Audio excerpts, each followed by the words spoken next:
Pollution ഇന്ന് കഴിയുക. അപ്പം പൊല്യൂഷൻ എടുക്കാൻ വേണ്ടി തൃശ്ശൂർ കഴിഞ്ഞത് നമ്മൾ വണ്ടി സ്റ്റാർട്ട് ചെയ്ത് വെക്കാൻ പറഞ്ഞത്. അപ്പോൾ അവരിപ്പോൾ ഇങ്ങോട്ട് വരും. പാണ്ടിക്കാട് ഖാജാബാദിൽ എത്തിയിട്ടുണ്ട്. നമ്മുടെ ദുൽദുൽ ദേവിടെ ഇരിപ്പുണ്ട്. എത്തിയിട്ടോ.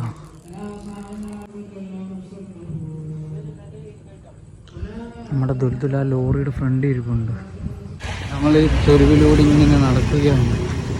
എന്താ ഒരു മിഠായി കാപ്പി ഇറങ്ങിയ എൻ്റെ ഡയറി മിൽക്കിൻ്റെ എനർജി ബൂസ്റ്റപ്പ്. കുറേ നടന്ന് അവിടെ നിന്ന് ആദ്യം അങ്ങോട്ട് കിടന്ന് അങ്ങോട്ടും ഇങ്ങോട്ടും ഇങ്ങോട്ടില്ല പ്ലസ് പോലെ നടക്കും അങ്ങോട്ടും ഇങ്ങോട്ടും. ഇപ്പോൾ ലാസ്റ്റ് ഞാൻ കുഴഞ്ഞു. ഇനിയും തിരിച്ച് നടന്ന് വേണം നമ്മുടെ റൂമിൻ്റെ അടുത്ത്. നമ്മൾ നാട്ടിലോട്ട് തിരിച്ചു പോയി. ഇന്നലെ വന്നതാ. പക്ഷേ നമ്മളിപ്പോൾ പെരിന്തൽമണ്ണയിലെ ഇപ്പം റെയിൽവേ ക്രോസാണ്. വെളുപ്പിനെയാണ്.